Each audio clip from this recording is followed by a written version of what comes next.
Puji Tuhan. Nah, pagi hari ini saya mau mengajak kita untuk membahas satu topik terkait dengan pencobaan.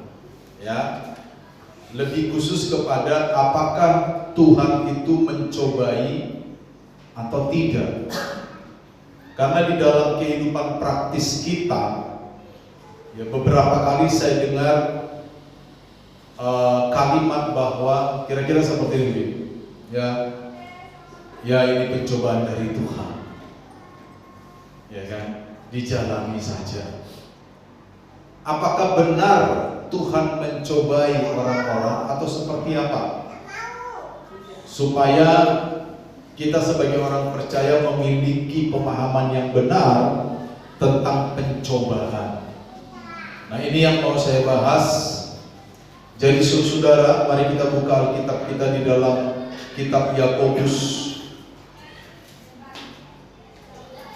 Yakobus pasalnya yang pertama.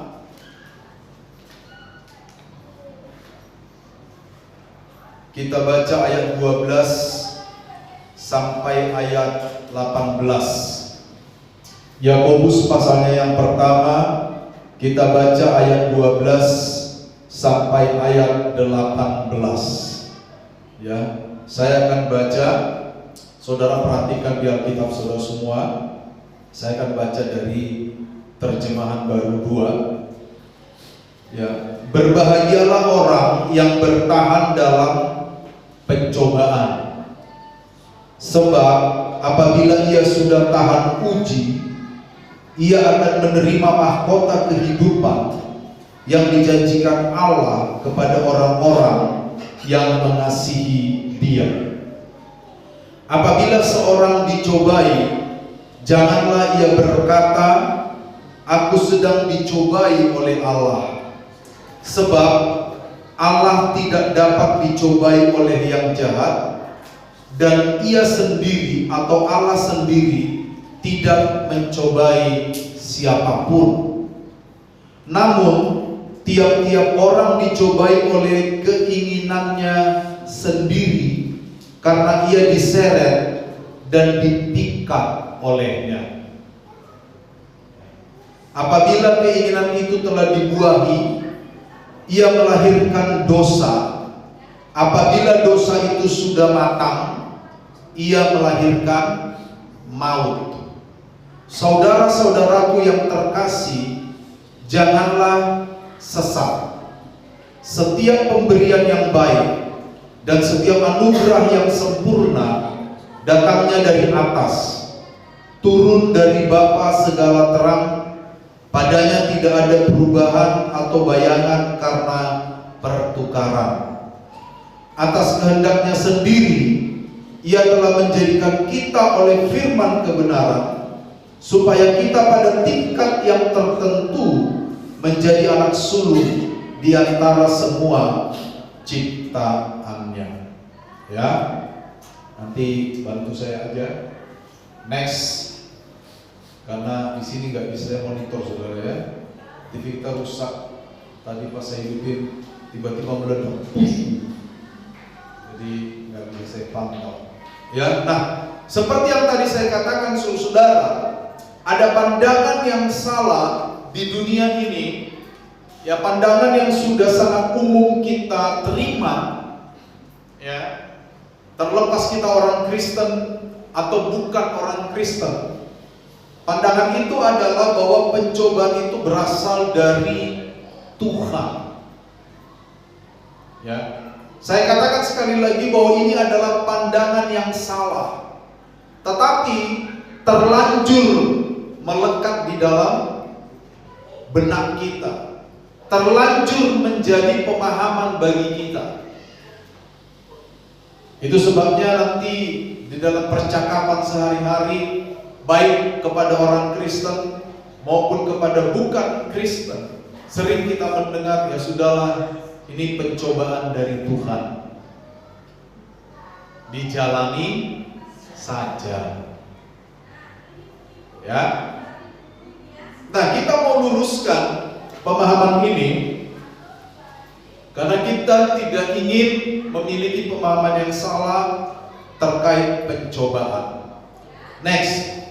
Nah, batasan pengertian tentang pencobaan dalam perikop yang baru saja kita baca ini adalah sesuatu yang membawa dampak buruk kepada manusia. Kita harus bedakan istilah pencobaan dengan ujian. Di dalam bahasa Yunani, di dalam teks aslinya, kedua kata ini memakai kata yang sama. Ya, memakai kata yang sama. Jadi kata kerjanya peiratso, kata bendanya pencobaan peirasmos, bukan beras ramos. Ya, beras ramos itu beras paling enak di Medan. Di sini nggak ada. Jadi saudara, di dalam Alkitab kita, khususnya teks Perjanjian Baru, kata yang dipakai untuk melihat pencobaan dan ujian itu kata yang dipakai itu kata yang sama. Ya, tetapi bagaimana cara membedakannya? Tentu saja kita bisa membedakan pengertiannya di dalam bahasa Indonesia, apakah ini pencobaan atau ujian, itu dari konteks yang ada di dalam kata itu. Sama dengan kata gila misalnya. Saudara tahu arti kata gila? Gak ada yang tahu. Ajaib, saudara. Apa terminologi gila? Artinya apa itu? Secara terminologis, gila itu artinya apa? Mengalami gangguan pikiran. Gila. Makanya gila itu berasal dari kata maniak dalam bahasa Yunani. Maniak. Jadi kalau saudara sudah terlalu suka nonton bola sampai nggak ke gereja, Anda gila. Lo iya kan, mania bola kan? Lo iya dong? Lo serius lo saya ngomong ini, nggak main-main. Jadi kata gila itu mengalami gangguan pikiran. Kalau nanti dia mengalami gangguan jiwa, itu lebih kepada arah psikologisnya gila. Tapi gila itu lebih kepada mengalami gangguan pikiran. Tapi orang Indonesia mengarahkan gila kepada orang yang nggak waras, betul nggak? Yang tiap hari jalan. Dulu udah ada yang meninggal belum?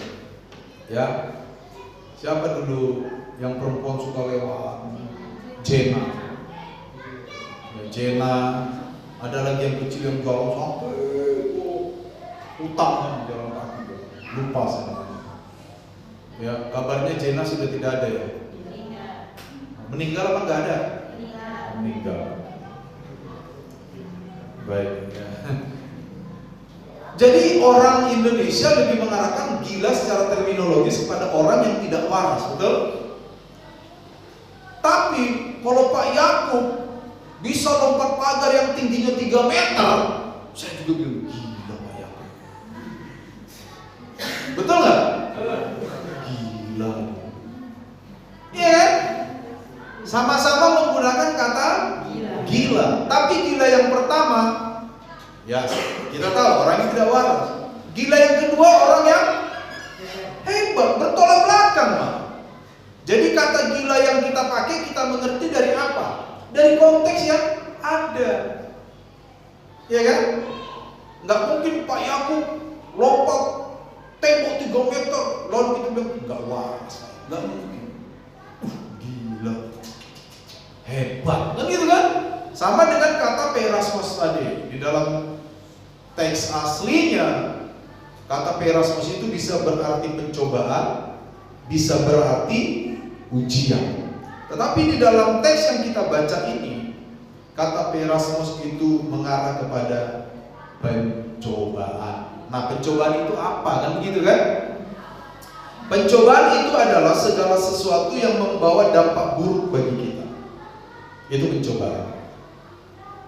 Ya, ini pemahamannya dari pemahaman Alkitab. Jadi pencobaan itu segala sesuatu yang membawa dampak buruk. Bukan dampak baik ya, dampak buruk. Nah, itulah yang mau kita bahas. Apakah itu berasal dari Tuhan? Apakah Tuhan ya memberikan kepada orang-orang percaya yang akhirnya nanti mencelakakan orang yang percaya itu kepada dia? Itu yang perlu kita jawab. Ya, baik. Tidak ada. Nggak bisa. Nah, coba tutup lagi. Tutup lagi. Oh, dari tadi nggak bisa ya? Oh, sebentar. Coba tutup PowerPoint-nya dulu. Tutup PowerPoint-nya. Sama itunya tutup aja, apa namanya? Apa ini isi worship-nya? PowerPoint-nya buka lagi. Tahu lokasi PowerPoint-nya? Di D. Khotbah 2024 paling bawah. Ya. Isi worship-nya tutup aja. Nanti kita buka lagi, ya. Sabar ya saudara ya.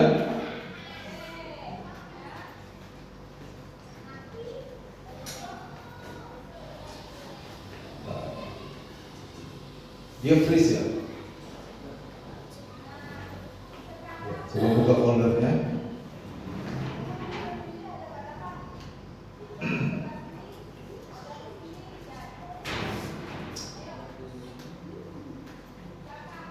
Bisa buka foldernya. Di D, Khotbah yang 2024 paling bawah, ya. Yang Tuhan tidak mencoba siapapun. Nah, coba slide.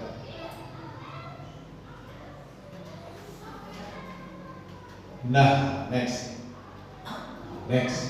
Oke, sampai next lagi. Oke, sampai di sini ya. Nah, saudara-saudara, tidak ada hal buruk yang terjadi dalam diri manusia yang berasal dari Tuhan. Itu tidak ada. Di ayat 16 coba periksa saudara. Ya. Di ayat 16 sampai 18 dikatakan apa? Saudara-saudaraku yang terkasih, janganlah sesat. Setiap pemberian yang baik, setiap anugerah yang sempurna datangnya dari atas, turun dari Bapa segala terang. Padanya tidak ada perubahan atau bayangan karena pertukaran. Atas kehendaknya sendiri Ia telah menjadikan kita oleh firman kebenaran. Jadi 2-3 ayat ini saudara dengan jelas memberitahukan kepada kita bahwa Allah itu sumber segala kebaikan. Ya. Allah itu sumber segala kebenaran. Bahkan kebenaran Allah itu diberikan kepada kita melalui pengorbanan anaknya yang tunggal, yaitu Tuhan kita Yesus Kristus. Sehingga saudara dari ayat ini kita bisa berkesimpulan bahwa tidak ada hal yang buruk yang terjadi dalam diri manusia asalnya dari Tuhan Tunggal. Karena semua yang berasal dari Tuhan itu apa? Yang baik, yang benar. Kalau bahasanya Paulus terkait dengan pikiran, semua yang baik, semua yang benar, semua yang kudus, semua yang disebut kebajikan dan yang layak dipuji, itu berasal dari Tuhan, saudara. Karena pikiran Kristus itu dipenuhi dengan hal itu. Jadi sekali lagi saya mau tekankan, dari ayat 16 sampai 18, tidak ada hal yang buruk yang kau alami, tidak ada hal yang buruk yang saya alami, itu berasal dari Tuhan. Jadi kalau kita mengalami hal yang buruk dalam hidup kita, kita tidak boleh berkata bahwa ini berasal dari Tuhan. Amin. Itu dulu standing point kita. Kita harus sepakat itu. Ya. Kita harus sepakat itu. Tuhan, kenapa saya kekurangan uang terus? Kamu main slot ya? Ya kan itu cuma hobi Tuhan. Ya gara-gara itu kamu kekurangan uang. Karena beli slot. Betul nggak? Tapi Tuhan, slot pertama punya akun langsung menang ya. Ya memang kamu dikasih menang supaya tergiur. Kadang saya heran lihat orang-orang ya, bukan saudara ya, karena saudara nggak ada yang main slot. Kadang saya heran, mimpi ditafsir. buaya makan kata. Buaya 48, kata 17, makan 21. Waduh, ini berarti semua berapa ya? 48 tambah 21, 69 sampai 17, ya kan? 86. 8 melambangkan utara. Kalau 6 itu timur. Utara ke timur, tengahnya apa? Di Tenggara. Enggak dong. Timur laut. Timur laut. Kena ini 4 angka ini. 21. Wiro Saudang tambah 1 kan? 21, begitu kan? Saudara tahu Selot, Togel itu di sana itu, konon katanya di negara jiran sana, itu cuma dipencet itu loh speednya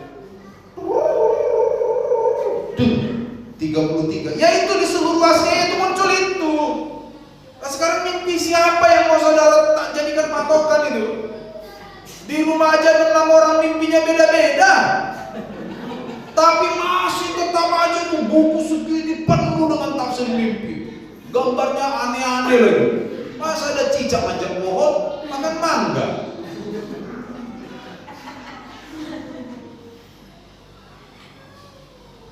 Makanya saya bilang ya, orang yang main slot, main togel itu orang goblok segoblok-gobloknya. Serius. Itu goblok betul. Mudah-mudahan gak ada di sini. Kalau ada diam aja. Lah yang mimpi dijadikan patokan nulis angka. Lah di seluruh Indonesia aja berapa juta orang yang mimpi, belum di Singapura, di Malaysia, Brunei, Vietnam. Angkanya sama yang keluar. Kenapa kamu kekurangan uang main slot Tuhan? Ya itu sama.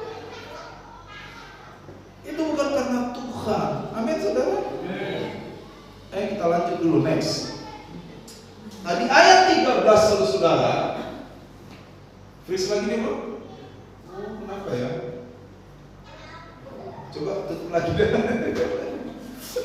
Ini kenapa ya? Ya. Nah di ayat 13, saudara perhatikan ayat 13. Dikatakan apabila seseorang dicobai, janganlah ia berkata, aku sedang dicobai oleh Allah. Sebab Allah tidak dapat dicobai oleh yang jahat, dan ia sendiri tidak mencobai siapapun. Jadi saudara-saudara, ya tidak ada satu hal jahat yang mampu menarik Tuhan untuk melakukannya. Atau Tuhan pun tidak pernah mau menarik manusia kepada hal yang jahat. Saudara hafal doa Bapa kami, janganlah membawa kami ke dalam pencobaan, lepaskanlah kami dari yang jahat. Doa Bapa kami itu di dalam teks aslinya itu ditulis dalam bentuk past tense semua. Artinya sudah terjadi. Sudah terjadi. Dalam bahasa Yunani namanya aorist. Jadi itu sudah terjadi. Artinya gini loh. Kalau kita terjemahkan dengan bahasa kita sehari-hari, mungkin bisa begini. Ayat di dalam Matius 2 Bapa kami. Ya. Tuhan sudah tidak membawa kita ke pencobaan. Tuhan sudah menjauhkan kita dari semua yang jahat. Jadi pekerjaan itu sudah dilakukan oleh Tuhan. Jadi Tuhan betul-betul tidak mau membawa orang untuk mengalami hal yang jahat. Itu tidak mungkin. Tuhan tidak akan membawa. Dan ayat 13 dikatakan dengan jelas, apabila seorang dicobai, janganlah ia berkata, aku sedang dicobai oleh Allah. Sebab Allah tidak dapat dicobai oleh yang jahat. Dan Allah sendiri pun tidak mencobai siapapun. Jadi kalau kita mengalami hal-hal yang buruk dalam hidup kita, jangan langsung tuduh Allah. Tuhan, kenapa ini terjadi bagi saya? Kenapa ini terjadi kepada saya? Jangan. Karena Allah tidak mencobai siapapun, dan Allah tidak dapat dicobai oleh apapun. Next, jadi dari mana sumber percobaan dalam diri manusia? Dari mana, saudara-saudara? Coba kita baca ayat berapa? Ayat 14 sampai 15. 14 sampai 15 dikatakan apa? Satu orang dia baca yang keras dia. Tetapi tiap-tiap orang dicobai oleh keinginannya sendiri, karena ia diseret dan dipikat olehnya. Dan apabila keinginan itu telah dibuai, ia melahirkan dosa. Dan apabila dosa itu sudah matang, ia melahirkan maut. Nah, dari mana pencobaan itu datang? Ayat 14 dan 15 berkata, tiap-tiap orang dicobai oleh keinginannya sendiri, hasratnya. Kata yang dipakai dalam teks aslinya ini mengekspresikan sesuatu yang betul-betul berasal dari diri orang itu. Ya, kalau Alkitab Indonesia menerjemahkan dengan kata keinginan, saya melihat ekspresi yang lebih dalam dari kata telema, yaitu hasrat. Hasrat. Kalau namanya hasrat, ya kan? Kalau namanya hasrat, itu susah dibendung. Susah. Susah dibendung itu hasrat. Hasrat pengen tampil beda. Kalau hanya keinginan pengen tampil beda, itu masih bisa di-cut gitu. Gak usah terlalu pengen tampil beda lah. Dalam artian, karena untuk tampil beda mungkin kita harus mengorbankan banyak hal gitu. Harusnya kita makan daging ayam hari ini supaya kita tampil beda besok, ya dikurangi. Ya, jadi daging tempe. Supaya kita gayanya nggak kalah sama teman kita yang lain, ya kan?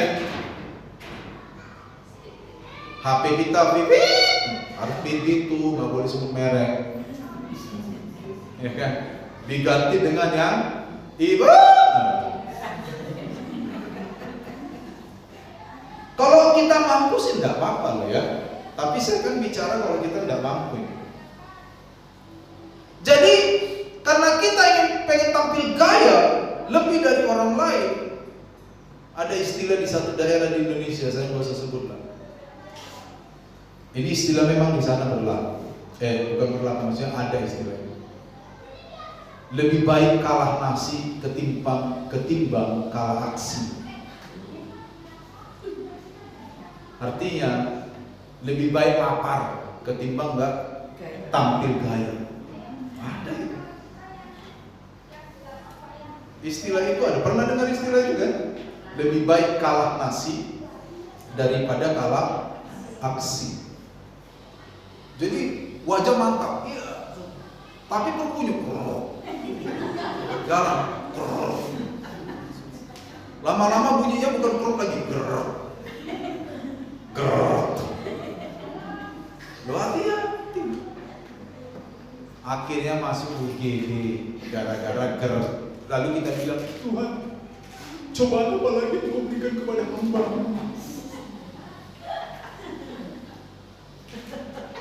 Tuhan tuh sampai bingung keadaan di atasnya.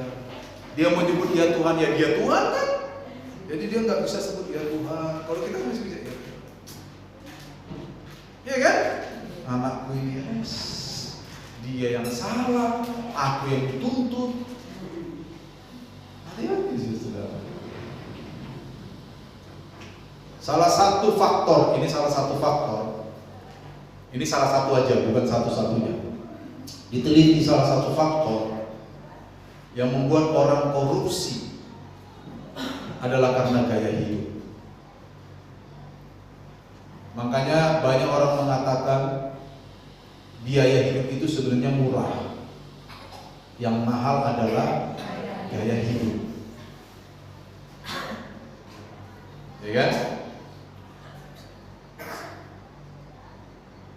Dan dihubungkan dengan rumus Newton tentang gaya. F sama dengan apa? Masa lupa rumus Newton tentang gaya? Gaya sama dengan apa yang sekolah-sekolah? Massa plus dikali kecepatan loh. Makanya kalau orang mukul seseorang tapi mukulnya gini, itu nggak sakit. Tapi kalau mukul gini, tetap, nah itu sakit karena kecepatannya beda, betul nggak? Tangannya sama, kecepatan beda, gayanya beda. Tapi kalau mukul, aduh, itu bukan sakit, malah geli.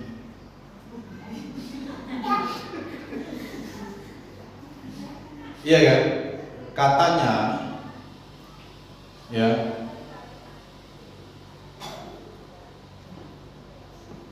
semakin besar gaya kita, massa atau beban itu semakin berat dalam hukum Newton.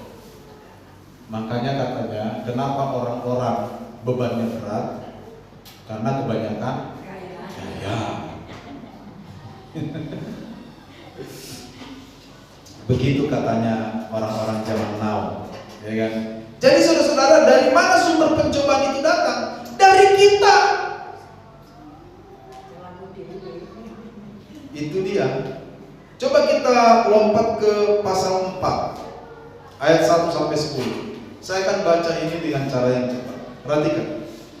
Dari mana datangnya perkelahian dan pertengkaran di antara kamu?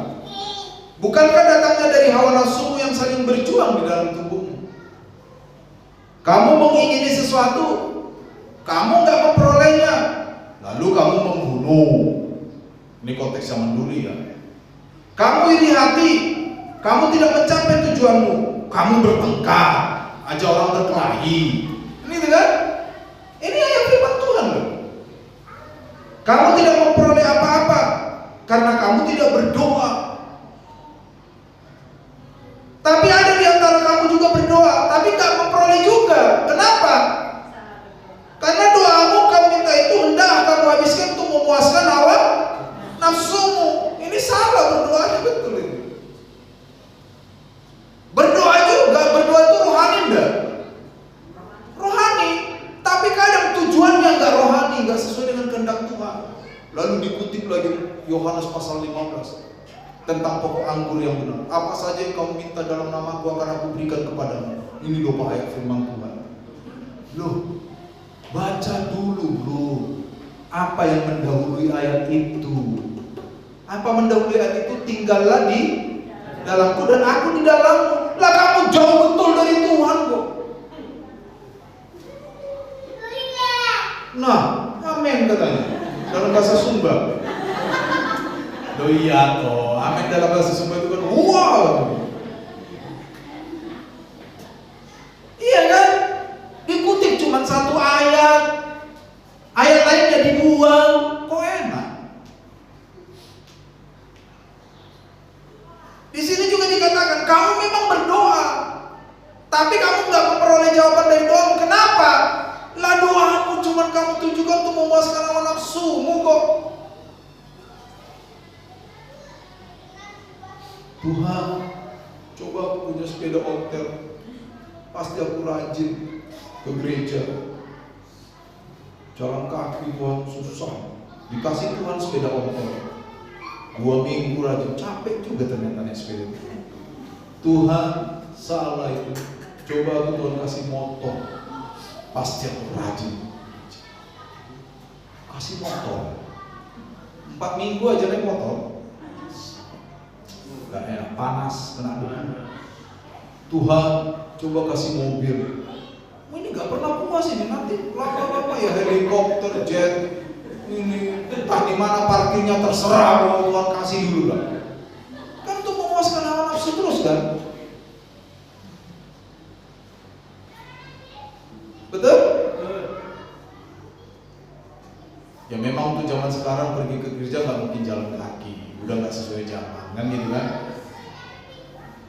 Tetapi maksud ayat ini adalah, kalau engkau berdoa untuk sesuatu, mintalah betul-betul apa yang kau butuhkan, bukan sekedar memuaskan nafsu kita. hasrat kita. Itu dia. Ayat 4, hai kamu orang yang tidak setia, tidakkah kamu tahu bahwa persahabatan dengan dunia adalah permusuhan dengan Allah? Jadi siapa saja yang hendak menjadi sahabat dunia ini menjadikannya musuh Allah. Ya. Dan seterusnya. Jadi intinya adalah Yakobus 4 ayat 1 sampai 10 ini juga mengatakan bahwa pencobaan itu berasal dari diri kita sendiri. Pencobaan itu tidak pernah berasal dari Tuhan. Kembali ke Yakobus pasal 1 ya, ayat 14 tadi dikatakan adalah tiap-tiap orang dicobai oleh keinginannya sendiri karena ia diseret dan dipikat. Kata yang dipakai dalam bahasa aslinya ini dipikat.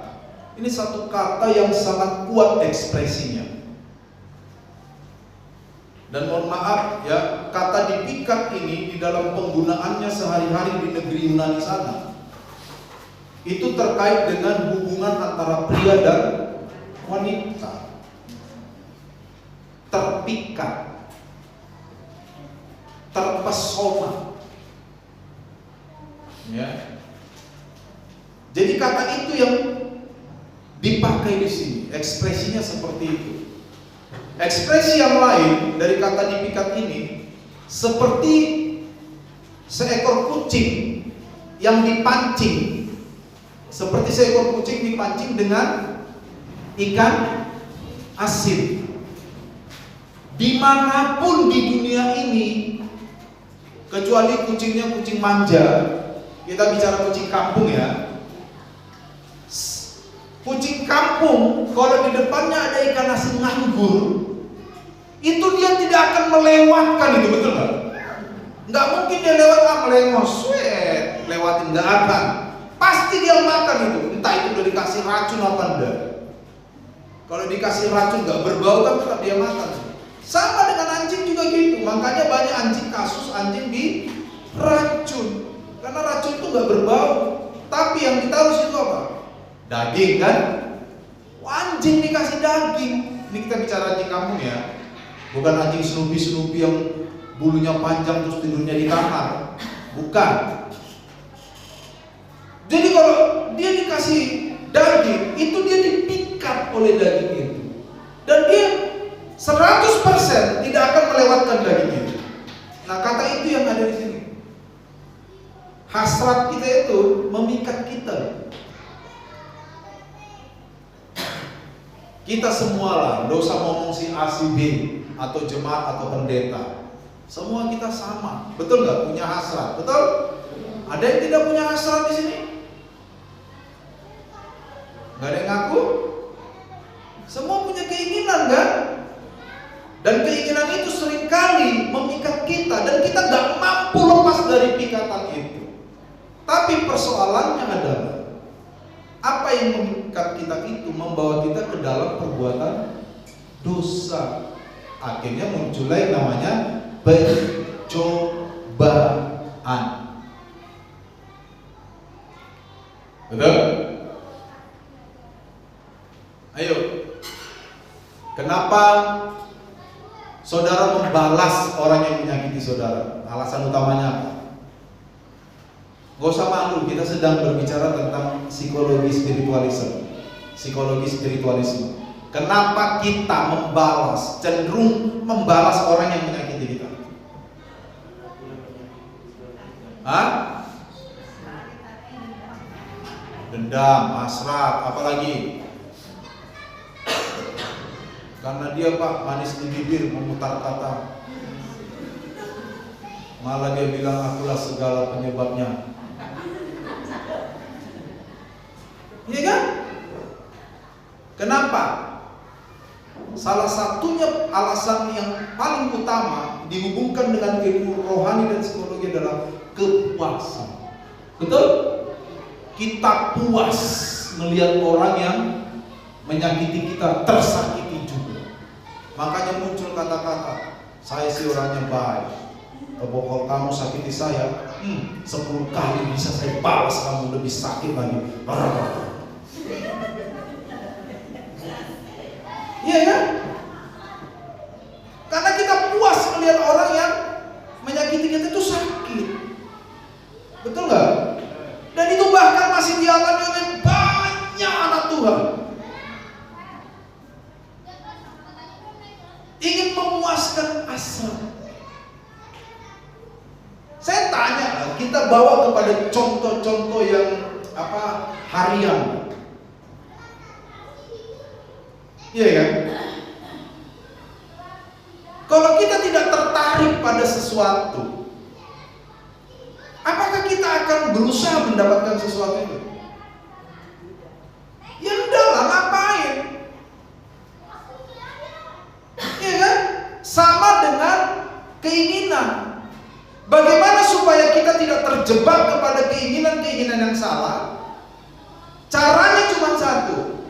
Ya jangan tertarik. Bagaimana supaya kita tidak dendam sama orang? Jawabannya apa? Ya jangan tertarik berbuat dendam loh. Bagaimana supaya kita gak sakit hati sama orang? Ya jangan cintai yang namanya sakit hati. Sakit gigi aja sakit, gimana sakit hati? Ya kan? Makanya medicine itu betul. Lebih baik sakit gigi daripada sakit hati. Bagaimana supaya kita tidak berbuat jahat kepada orang? Ya jangan menyukai perbuatan jahat. Titik. Sama dulu Pak Yakub, saya Pak, gimana cara berhenti togel sama orang? Gak apa-apa ya Pak Yakub, karena Pak Yakub udah kesaksian. Berhenti togel sama rokok. Jangan merokok, jangan bertogel. Berhenti dia. Ada orang bilang, kita harus merupakan 1, 2, 3, ya kan? Langkah pertama. Bisa jadi betul. Tapi yang paling betul itu jangan lakukan. Selesai. Kenapa? Kok berat amat sih? Pak, Bapak sih tidak pernah berjuang dengan hal-hal itu kalau udah kecanduan. Ya saya nggak kecanduan karena saya menolak itu. Betul nggak? Jangan bilang Bapak nggak pernah ngalami. Saya nggak ngalami karena saya nggak mau itu. Iya kan?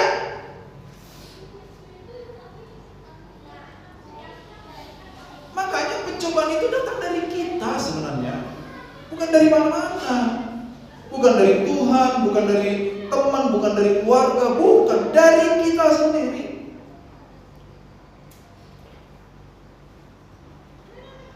Makanya ada pantun, sudah tahu jalannya becek. Loh iya kan ada itu kan? Mengapa kau tidak pakai sepatu? Wis, itu kan pantun. 2 baris selanjutnya silakan dilanjutkan.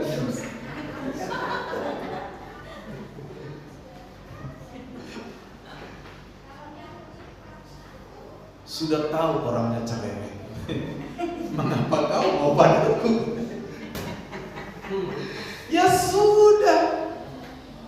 Itu artinya bahwa kau kan udah tahu, kau masih dilakoni, betul nggak? Itu sebenarnya hikmat-hikmat yang sangat sederhana. Kita lewat jalan sana, apakah harus ada yang ngajari Anda, Pak, nanti kalau pulang lewat jalan ini ya, jangan lewat gol. Apakah perlu diajarin gitu? Itu kan hikmat yang sederhana kan?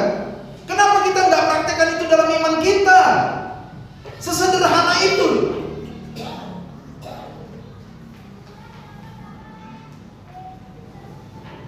Amin. Supaya kita tidak masuk dalam pencobaan, nanti itu di sesi akhirnya, ya jangan menyukai pencobaan. Kalau kita tidak mau sakit hati, ya jangan menyukai hal sakit hati. Gitu aja kok repot, kata almarhum Gus Dur. Loh iya toh, kan gitu. Almarhum Gus Dur, Pak gini-gini. Loh, gitu aja kok repot. Nah, selesai. Itu aja penutupnya dia. Ya, jadi sumber pencobaan itu datang dari kita, bro. Ya, Terakhir. Yang tadi. Oh ini ya. Terakhir God bless. Ini. Jadi puncak pemikiran Tuhan. Ini saya katakan sebagai puncak pemikiran Tuhan. Maksudnya apa? Apa sih sebenarnya konsep Tuhan tentang pencobaan itu apa? Nah, kita baca ayat 12 tadi. Dikatakan di sini apa? Berbahagialah orang yang bertahan dalam pencobaan. Pertama dikatakan berbahagia orang yang seperti apa? Yang bertahan dalam pencobaan. Nah, saya sudah pernah teliti ayat ini, saudara. Saya teliti di dalam nuansa-nuansa dari bahasa aslinya. Ya, kalau kita meneliti sebuah bahasa kan ada pengertian terminologis, ada nuansanya, kan gitu kan? Nuansa-nuansa yang lahir dari bahasa itu namanya pengertian semantik dalam bahasa. Ya. Nah, saya temukan bahwa berbahagialah orang yang bertahan dalam pencobaan itu tidak sedang menunjuk bahwa orang yang sudah masuk dalam pencobaan lalu dia bertahan untuk setia. Bukan. Kalimat ini sedang berarti berbahagialah orang yang secara terus-menerus menolak untuk mengalami pencobaan. Itu makna kalimat ini. Artinya dalam pandangan Tuhan, orang yang terus-menerus berupaya untuk menolak sesuatu yang jahat, ingat tadi pencobaan, sesuatu yang jahat yang berdampak buruk gitu. Dia menolak, maka orang itu akan berbahagia karena tidak jatuh ke dalam pencobaan.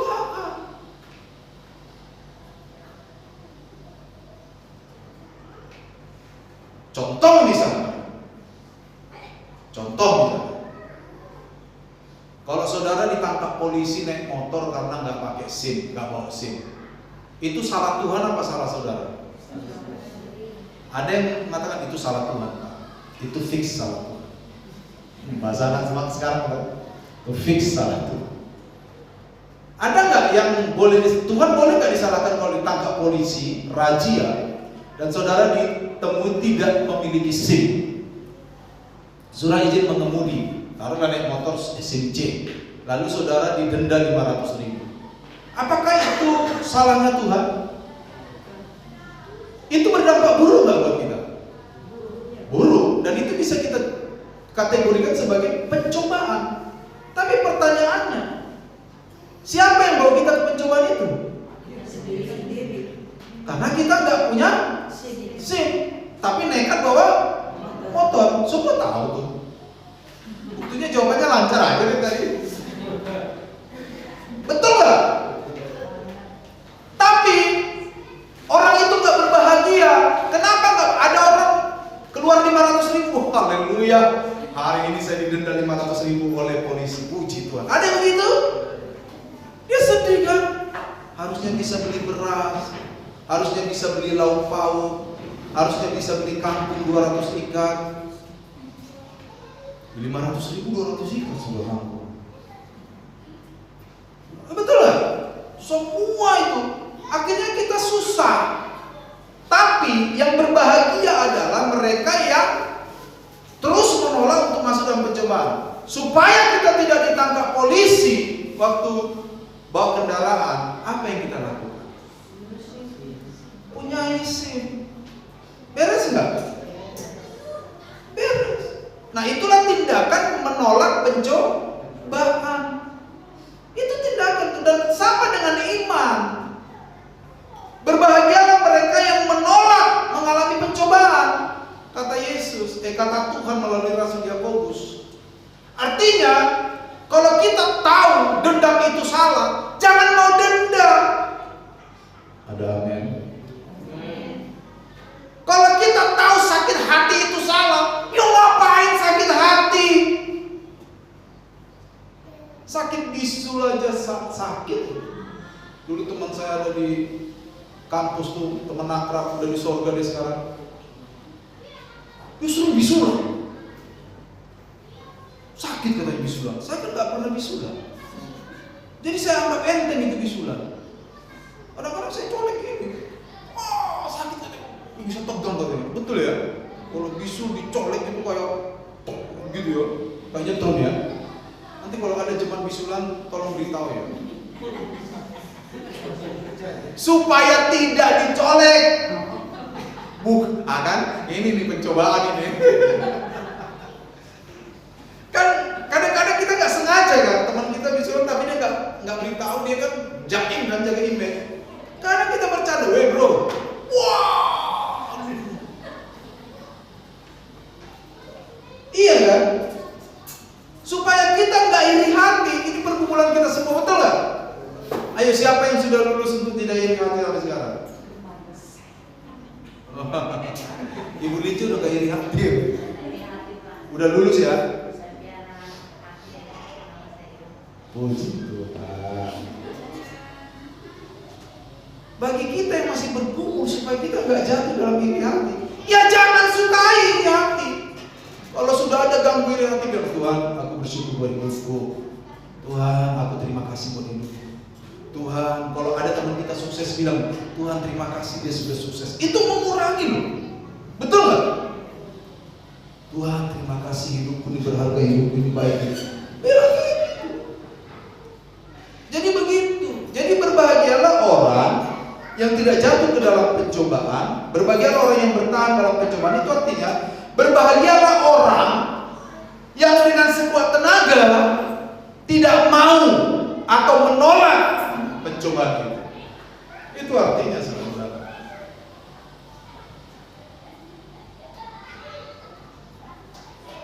Saya dulu, saya kisahkan. Waktu kami di Pontianak tahun 2003-2004, 2002 akhir, 2003 sampai 2004 awal, sebelum ke Sumbawa. Ya, hanya saya dari dosen di sana. Saya kan dulu dosen di Sekolah Alkitab Tahayal Polisa. Hanya saya seorang yang tidak punya handphone. Tahu handphone? Handphone. Tahun itu sudah ada handphone, itu merek Nokia yang 3315, 3310, yang kalau melempar bosku terluka parah.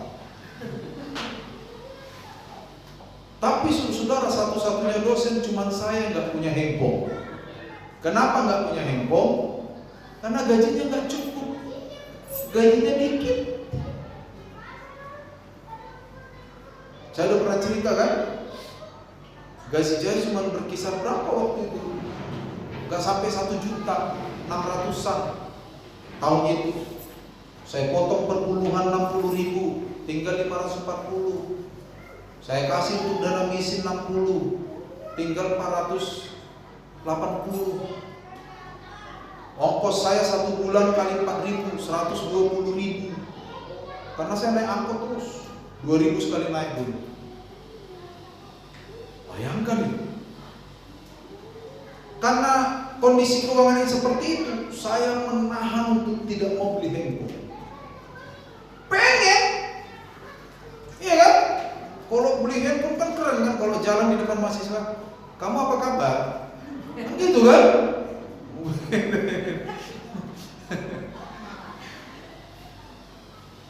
Jadi saya pengen sebenarnya punya handphone tapi tidak bisa. Ya saya tahan. Nggak mau saya minjem. Buat apa minjem beli handphone? Ngutang nggak mau saya untuk beli handphone waktu itu. Padahal keren kalau malam-malam di kos-kosan nelpon ya kan, orang belum punya kan kita jadi dilihat. Hebat bapak itu kan gitu kan. Bayangkan saudara. Sampai saya di Sumbawa baru saya punya handphone.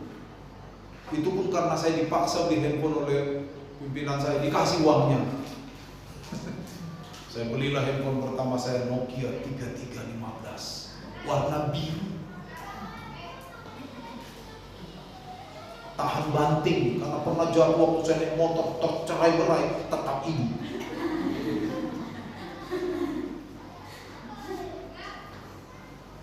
Coba waktu itu saya tidak tahan kan? Tidak tahan lah saya. Wah, saya harus punya handphone. Teman saya ada berapa tuh dosen, semuanya punya handphone. Saya juga punya dong. Akhirnya ngutang lah saya kan. Ke pinjol. Waktu itu belum ada pinjol. Ke siapa lah saya hutang? Taruhlah ke jemaat saya hutang atau ke teman. Saya khotbah. Saudara, kita harus berharap sama Tuhan. Orang yang saya pinjam ada di sana. Dalam hati dia bilang, nggak salah Pak Di. Saudara, kita harus percaya waktunya Tuhan. Pak Di. Betul nggak? Kesaksian hidup kita berkurang, kita jatuh ke dalam pencobaan. Ulahnya siapa? Ulahnya saya.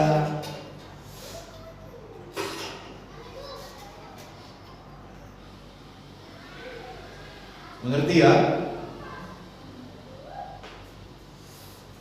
Itu sih, udah habis ini sebenarnya, tapi saya panjang-panjangin aja. Saudara gak capek dengerin saya begitu sih.